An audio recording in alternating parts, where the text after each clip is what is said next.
on nous parle de liste de personnalité moo xam politique religieuse et tout ba ci ñun taskatu xibaar lu ne nay wax. waaw yow loo ci xam yow loo ci xalaat. ci loolu nit ñi di annoncé. ñu naan ay yuuxu dina jëp fu ñu ko. mais loolu moo grave. loolu moo wane suñu société. on a une société malade. déjà sax ñu ngi acculé suma père. dalal nañ ko fi yàggul dara Mame Matar Gueye Jamra. il n'a qu'à publier. la liste des 600 et quelques góor jigéen yi bokk ci groupe WhatsApp. waaw nee na ak association au moins askan bi xam ñu mën a jël suñuy matuwaay. mais loo xalaat ci loolu ah. est-ce que jaadu na nit xam loolu di noppi depuis lors. kooku man gis nga képp ku ko publier heure bi ndend nga xamoon nga ko. dama naan tu es complice. est-ce que du ci autorité parce que moom defe naa ñi mu ko waroon jox wax leen informer na leen. ak donc ñooñu ils sont complices. parce que yàggul dar bi ñu ko fi dalalee nee na depuis temps wu Aly Ngouille Ndiaye ministre de l'intérieur à l'époque yóbbuloon na leen woon tous les documents ak leeral yi jëmoon ci kuréel yooyu. xam nga loolu mooy la différence entre ces régimes et les autres régime bi ñu ko waxee rek dañ ne le pro di ko. mais ndax lépp dina leer. dina leer. l'État ne va pas reculer li ma la xam moom. l'État ne va pas reculer et l'Assemblée nationale la commission santé. et la commission des lois. dañ ci dox lépp lu ñu war a dox. dara y aura pas non ay pression. yow nit ñaa ngi ci situation bu catastrophique. kenn xamul tey musiba mun na am. il n'est pas question problème bi kay mooy. bu lii feeñee. ñan ñoo ko yëgoon bu noppi. ñooñu nag les responsabilités seront situées. parce que Mame Matar aussi. su ma ko joxee autorité waxul man ma génne ko. pour sauver sama peuple. ba kenn ñëw taxaw ne lu tax nga wane ko parce que sàmm jikko yi. di xeex ci criminalisation. yaa ngi ko koy xeex te nga yor liste boo xam ne xam nga ne ñoom la.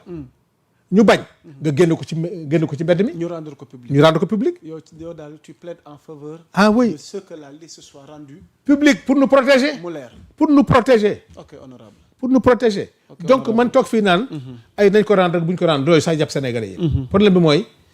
comment faire pour arrêter li nga xam ne mais tey xoolal tey benn nit bu ne am na ko te kooku am jabar loolu du musiba. ok alors pour terminer sax defe naa ONG Jamra Ismaïla boo ma mënee may illustration la ñu ca wax ndax lu ñuy wax lu ne rek dañuy sukkandiku ci firnde donte daloo nañ ko fi waaye li publication bu mujj la fa lañ bëgg terminer Jamra ONG islamique wane na ki nga xamante ni moom mooy Diadji Diouf patron de AIDS la plus représentative des 16 associations de góor jigéen reconnues par l'État du Sénégal avec ses 650 membres. AIDS Sénégal qui a été enregistré le 5 mars 2012 et officiellement agréé par le ministère de l'Intérieur du Sénégal sous le numéro de récépissé 15 444 ministère de l'Intérieur DGAT DEL AS en violation de l'article 319 du code pénal sénégalais qui bannit les unions contre nature et du code des obligations civiles et commerciales. Son siège se trouve aux Parcelles joxewul nag unité parcelle ba ak numéro de villa ba waaye daal nee na Diadji Diouf est par ailleurs porte-parole de Africa Gay, la coalition continentale des góor jigéen africains. L'agenda LGBT légué par l'ancien régime est donc resté intact. À suivre, le combat continue. Donc Ismaïla defe naa ci écran yi noonu joxe na ay indices ki ko jiite zone ba mu nekk kuréel gi nombre yi ko composé donc lii la Mame Matar waxagum li ci kanam nag tamit xamaguñ lan la. On termine par ton commentaire honorable Sanu ndax waxtu wi dab nañu. waaw mais xam nga lii man Mame Matar il y a l'enquête qui est lancée ak le procureur Dicko man jarul xaar na jël yëpp jox ko benn bi am na fi ay kuréel yoo xam ne ñu ngi fi comme c'est un dossier qui est en instruction xëy na doo ci mën a sori mais man li ma koy conseiller c'est un homme très expérimenté na dem jàppale le procureur ak képp koo xam ne am nga ci information ci lu wóor wala loo xam ne lu suspect la nga dem ci procureur Dicko wala nga dem ci la gendarmerie ou la police yor enquête bi nga jox leen éléments yi nga xam am nga jox leen ko ñoom parce que c'est des choses qui sont en instruction dootoo mën a yenn yi mënoo ko wax mais mun nga jàppale ñi nga xam ne tey ñoo yor dossiers yi ku ci am élément au lieu nga jóg gis naa ñoo xam ne ñu ngi saagante ci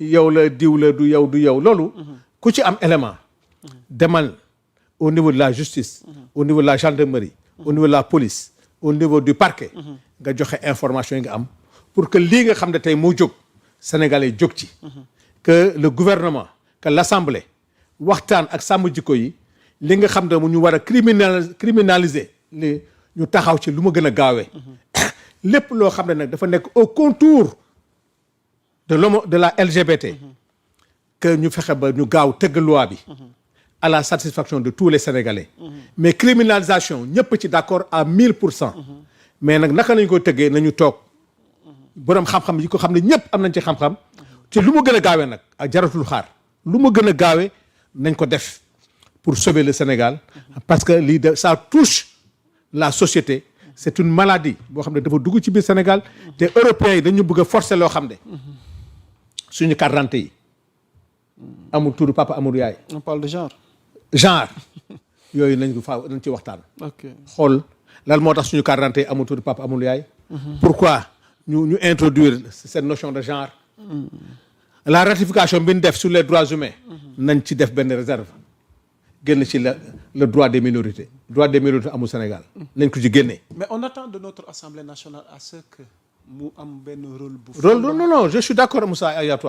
moo tax ma lay informer. que l'Assemblée la commission santé et la commission des lois. ñu ngi ciy liggéey bu am solo. te gëm naa ne dans les jours à venir dinañ dalal sàmm jikko yi.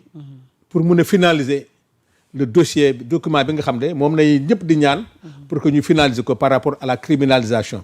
je pense que ne ça a pris du temps 1 an et 1 mois mais jaadu na nag fan yi ñu toll nii. ñu gën a baral suñu loxo.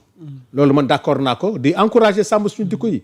wax dëgg yàlla ñu ngi def liggéey bu am solo di leen encourager. pour wax que ne vraiment au lieu ñu fi naan diw la ak du diw du fait que ñëpp am nañu information yi nañ ci taxaw léegi. waaw ba tey honorable Sano en tout cas daal xam nga man moom doyalu ma.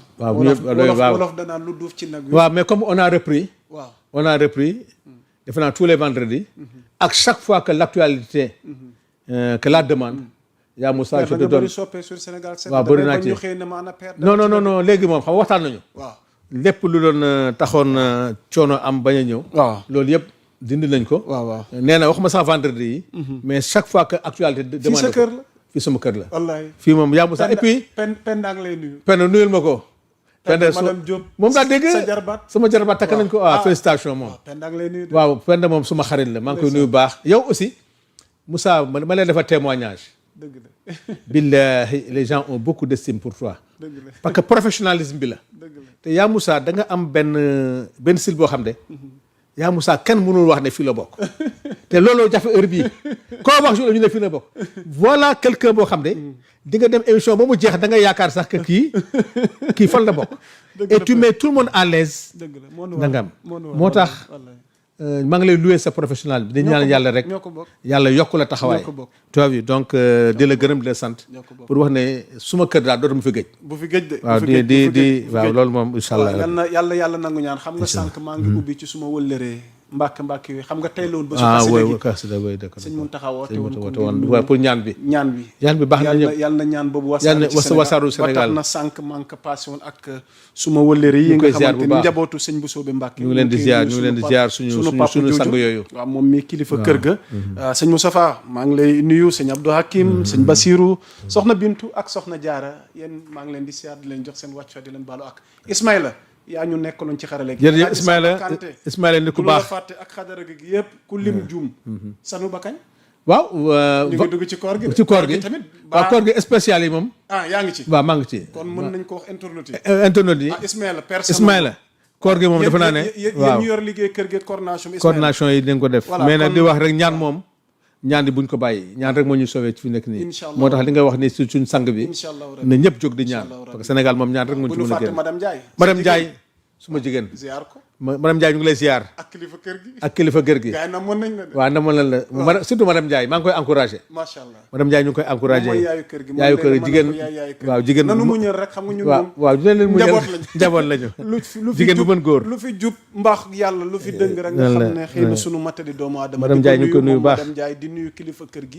junior coordination. junior suma xarit fàtte rek dañu xëy na ni protocole bi demee rek waaye ñu ngi koy jéggalu di leen nuyu yéen ñëpp di leen baalu ak ñu ngi lay delloo yëf yi voilà donc di leen wax ni ñu ngi leen di jox dig daje incha allah dimanche pour terminer la semaine en beauté laataa nag ñuy dugg ci li ngeen di xaar ci ñun ci ay surprise loolu nag dañ koy bàyyi ak ñoom Ismaïla coordination bi la ca war a am rek incha allah dinañ ci ñëw ngir wax leen fi ngeen nu war a xaar waxtu wi ngeen nu war a xaar ak ci li ngeen ñu war a xaar kon yal na ñu yàlla defal sutura mais ñu dégg ak topp Ismaïla l'actualité est en continu sur Sénégal 7 d'ici là portez-vous bien jaa ngeen jëf wa salaam